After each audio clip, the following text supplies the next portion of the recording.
The south of Albania is famed for its stunning beaches, while the north is best known for its dramatic mountain landscapes. But northern Albania offers far more than just mountains, spectacular though they are. Today, we're heading to Scodra, the largest city in the north, and a cultural heartland rich in history, art, and tradition. The first sight upon arriving at Scodra is its impressive castle, perched high on a commanding hill. It seems only right that I begin my journey here.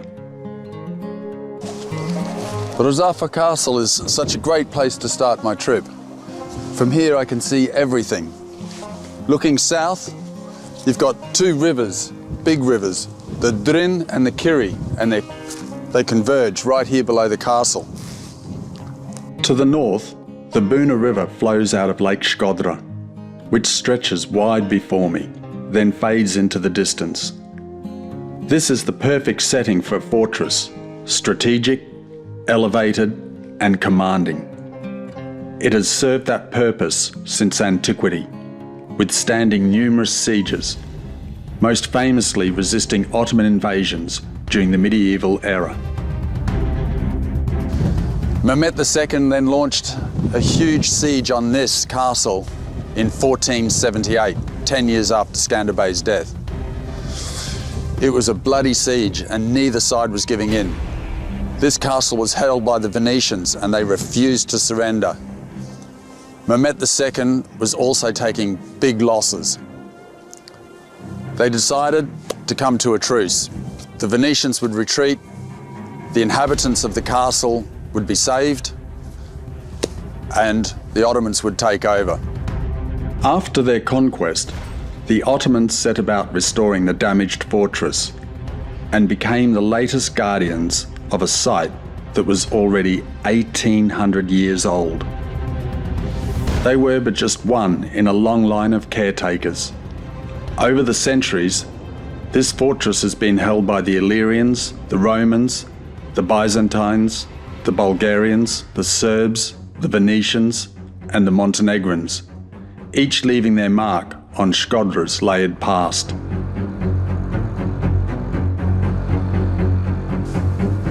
On this hill was the last stand of Genti, an Illyrian king, the last Illyrian king. There was a fortress here. The Illyrians, they loved a bit of piracy, and the Romans, they always disliked it, their ships being attacked. So they decided to put an end to it. And this, after many battles, Genti was chased down to his fortress here. He was eventually captured, and that was the beginning of Roman dominance in this area, 168 BC. He's also believed to be the only Illyrian king that minted his own coins. And when you pick up a 50 lek coin, have a look on the other side, and there you'll see Genti. I think that's a fitting tribute to him. The first Illyrian king, the only Illyrian king, probably that minted coins. That's where he belongs. That's for you, Genti.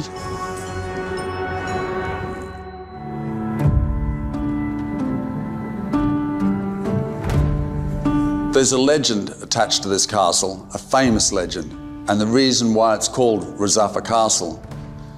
There were three brothers in the long distant past who were building the walls. But every day when they returned, the walls had collapsed, and they'd build them again. The following day, they'd return and they would find them collapsed. They didn't know what to do. But an old man told them the way to fix the problem was to bury one of their wives alive into the wall. He said, the following day, the first wife to arrive with your meals is the one that you are to bury. But they had to swear an oath to each other that they couldn't tell their wives. Unfortunately, the two older brothers told their wives, and the following day, the younger brother's wife appeared with their meal. Her name was Rozafa, and she was told her fate.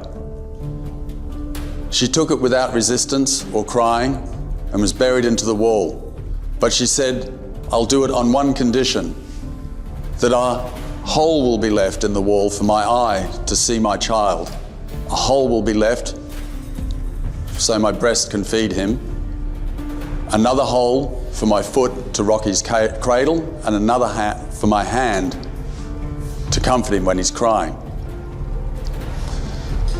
So somewhere in this area, in this part of the building, when you enter the castle, it's believed that she was immured somewhere here.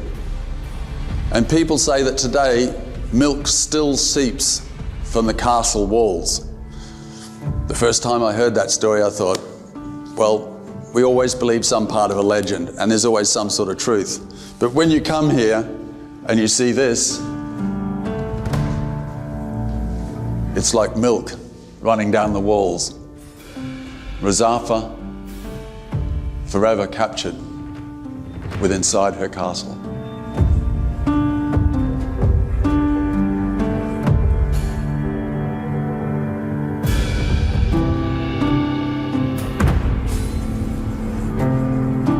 Looking east from the castle walls, I notice extensive construction in and around a building of importance to Scodra.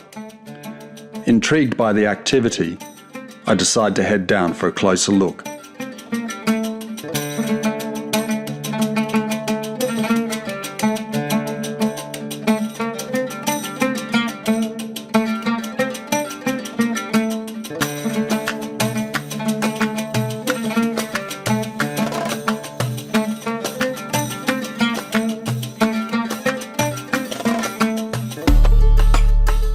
Well, here we are down on ground zero at the lead mosque, Shume e Plumbet, in its Albanian.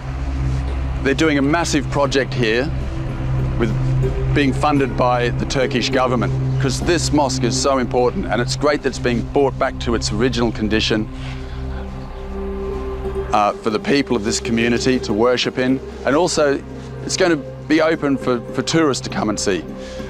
The symmetry of the mosque is what gives it its beauty, and every stone is very similar in size. All the stone came from a village called Guriazi. It's about 2 kilometers to the the south. And the stone, the legend is the stone was passed hand by a human chain. They probably used carts, I think. But it was built in 1773 by the local ruler of this area, and he lived in the castle up there, Bushati. The engineer that was in charge of this project now was telling me that the building was so well made that the foundations had no problems whatsoever. I've been coming to this mosque for years. I've been inside many years ago, lucky me.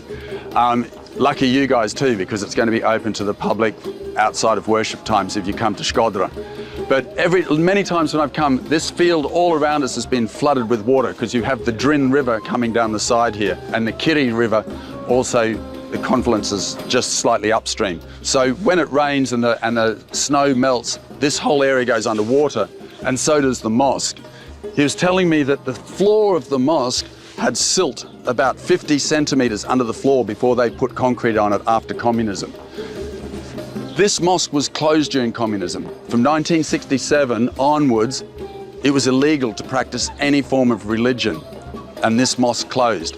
The imam of this mosque was imprisoned, as was the Catholic priests. The Catholic church is just the other side of this hill. This was the old city of Scodra on this side of the mountain, of the castle. On the other side is where we'll find the new city and the lake, but this is where the first city was.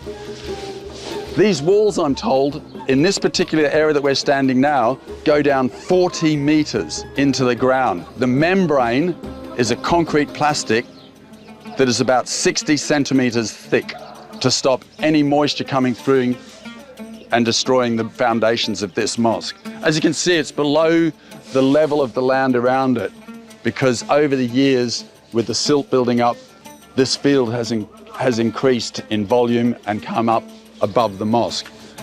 He said the mosque was so well made that there was no damage to it whatsoever.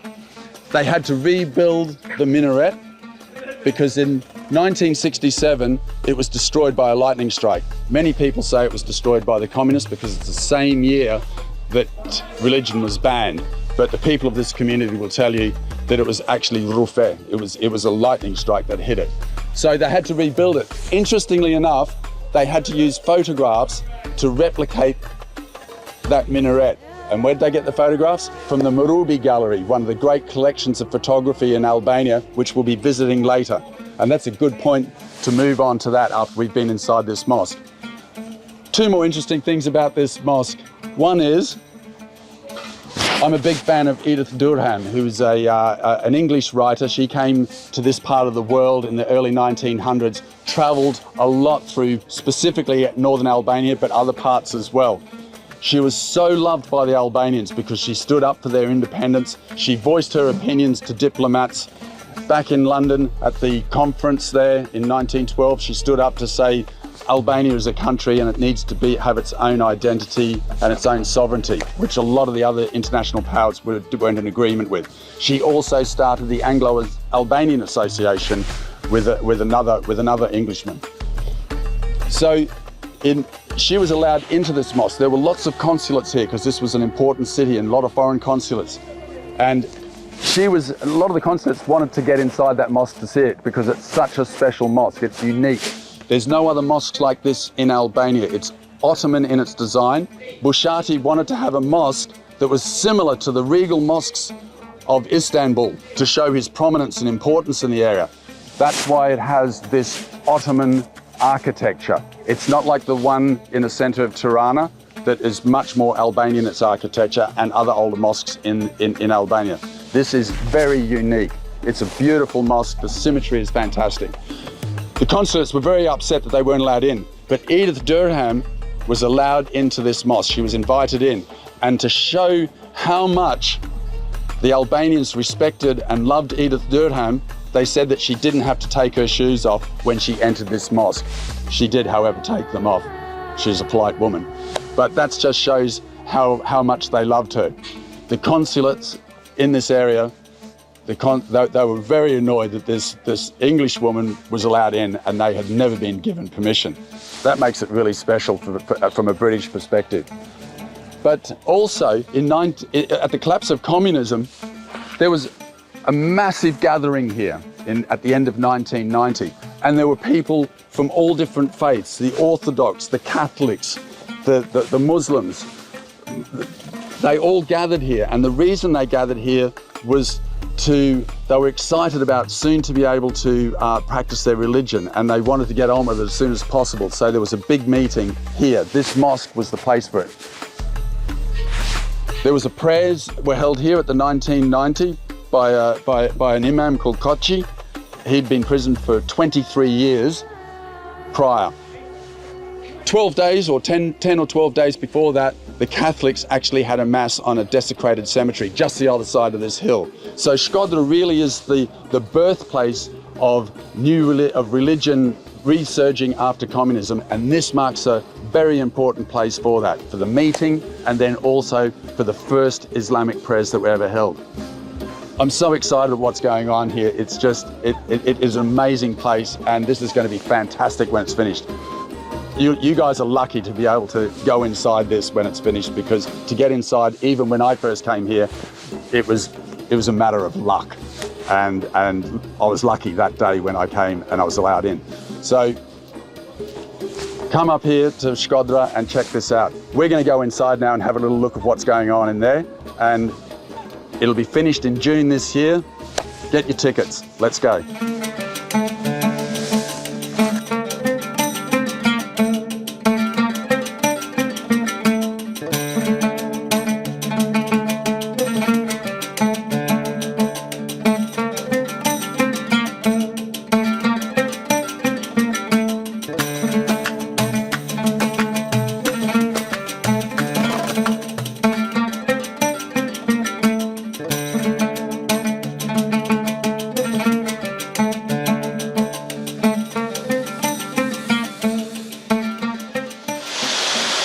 This is I believe it's the only mosque, Ottoman mosque, in Albania with a courtyard at the entrance.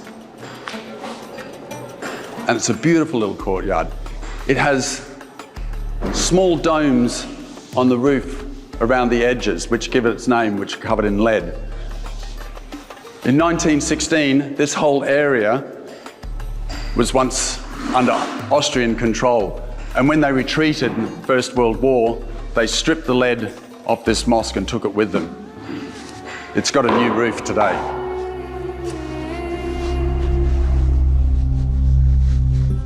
Mirë ditë, si jeni mirë? Shumë punë.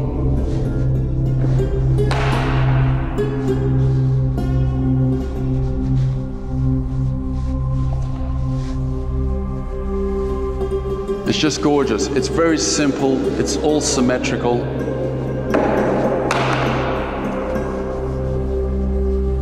The proportions are just outstanding. It's so easy on the eye.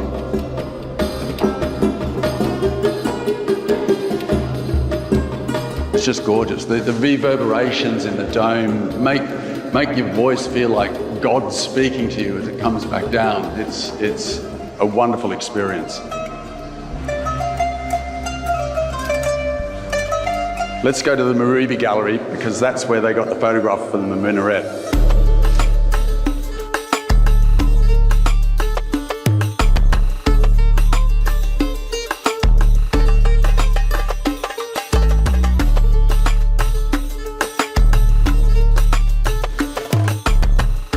The director of the Marubi gallery, Lucian Bedeni, is waiting to welcome us.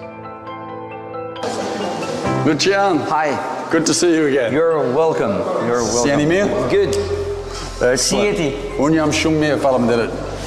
Pëlqen Scodra. Okay. I'm very happy to be here.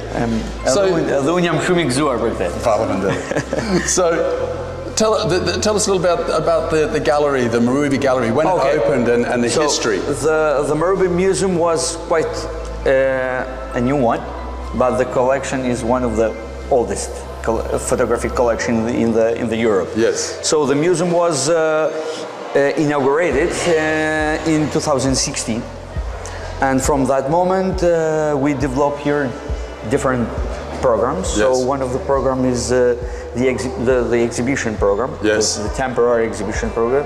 As you see now, we have a new exhibition. The new exhibition. Yeah, I just missed the Gregory Creasy one, but I'm happy to see the Jakova and you missed one of the greatest shows. I love his work, but I've not seen his prints. Okay. So and the base floor is, as I mentioned, for the temporary exhibitions, and we have another space, lounge area. It's more about the.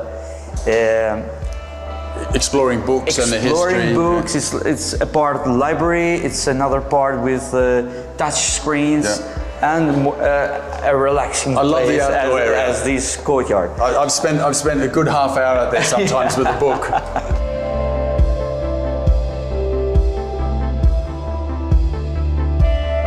Here we are. This is the permanent collection. It started with Pietro Marubi. It started from Pietro, but why we have these three rooms, this kind of composition, it's because of the three Marubi generations. When the photography was invented in Albania by Pietro Marubi, and the second moment is the second generation is Kel. Yes. The son of his gardener. Yes, and he adopted him. Yeah, it's a kind of like apprentice adoption. Yeah. And the third moment is Geg, the son of Kal. Yeah. This is the Marubi dynasty. Yeah. And they're all very different in their style. These three rooms, they're also related with Albanian history. When Albania was under Ottoman Empire. Yes. The moments of the independence, the Albanian Renaissance. Yes. Renaissance and the Albanian in monarchy and in post-monarchy post-monarchy, also in the communist time. Yeah.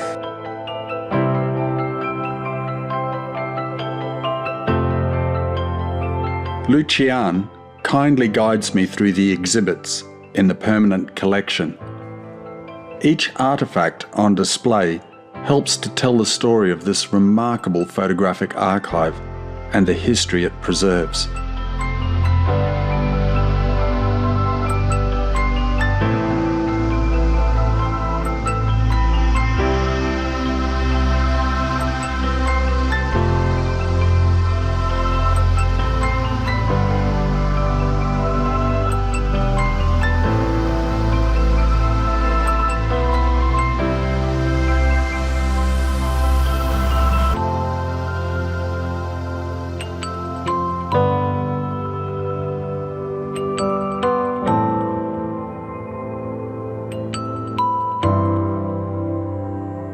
To continue talking about the KEL, this is one of the most important images in our collection. This one the here? Declaration of the Albanian independence. Wow. The picture was made by KEL in the 20 years of Albanian anniversary in 1937 in Tirana. Wow.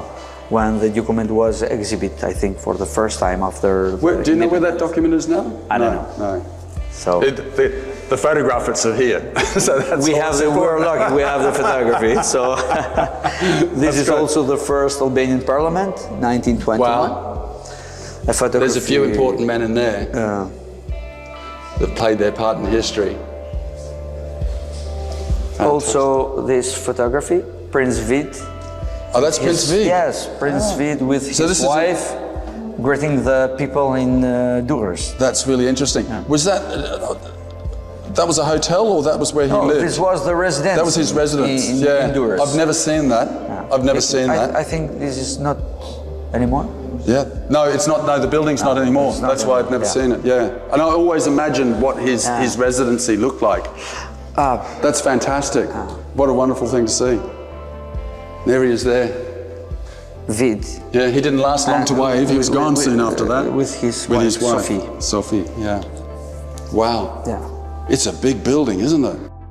Prince Vid was a minor German royal who was installed as Albania's monarch in 1914 to stabilise the country in its early years of independence. His reign was limited and lasted only 6 months due to political unrest and the outbreak of World War I. That's fantastic. Lucian, thank you very much for your time today. It was my pleasure, as always, and you're more than welcome. Thank you very much. The temporary exhibitions here are always worth a visit, and today I have the pleasure of viewing one curated by my friend, Lek Jaloshi. It explores the work of 3 Marubi photographers and their connection to a socialite's home in Scodra. But how wonderful it is to see that this archive now has a permanent home, and one that honours its legacy while inviting new generations to engage with it.